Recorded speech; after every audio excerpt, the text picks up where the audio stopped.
Hi friends, welcome back to my channel. My channel name is Umisa 17 vlogs.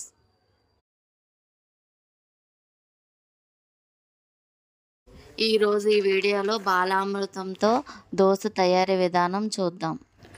1 cup Balamrutham పిండి తీసుకుందాం. ఇప్పుడు mix చేసుకోవడానికి వేరొక బౌల్ తీసుకుందాం.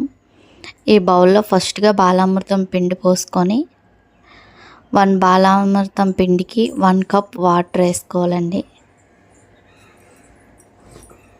1 కప్ వాటర్ పోసుకొని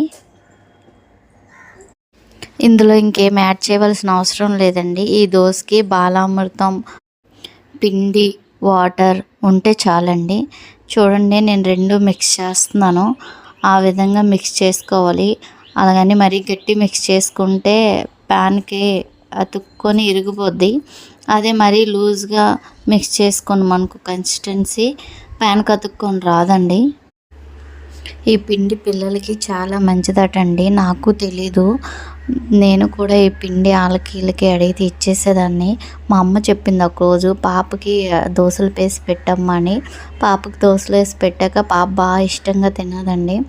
అందుకే ఈ వీడియో చేద్దామని, మీ పిల్లలకు కూడా యూజ్ అవుతుందని చేస్తున్నానండి. ఈ కన్సిస్టెన్సీ వచ్చాక ముందుగా మనం ప్యాన్ పెట్టుకొని ప్యాన్ హీట్ అయిందో లేదో చూసుకోవాలండి. ఇప్పుడు ప్యాన్ హీట్ ఎక్కాక ఒక 2 గరిటెలు పోసుకొని దోశ మరి పెద్ద సైజు రాకుండా మీడియం సైజు వచ్చేటట్టు స్ప్రెడ్ చేసుకోవాలండి.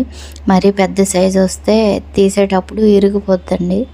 మీడియం సైజులో స్ప్రెడ్ చేసుకొని కాసేపు కాలనివ్వాలి. ఇలా కాలాక ఇప్పుడు కొంచెం ఆయిల్ తీసుకొని వేయాలండి.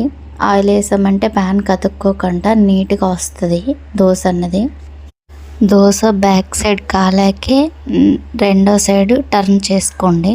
ఇప్పుడు దోశ కాలిపోయింది. రెండో సైడ్ టర్న్ చేస్తున్నాను చూడండి. కాలక ముందు తీసారంటే విరిగిపోద్ది. రెండో సైడ్ టర్న్ చేస్తున్నాను.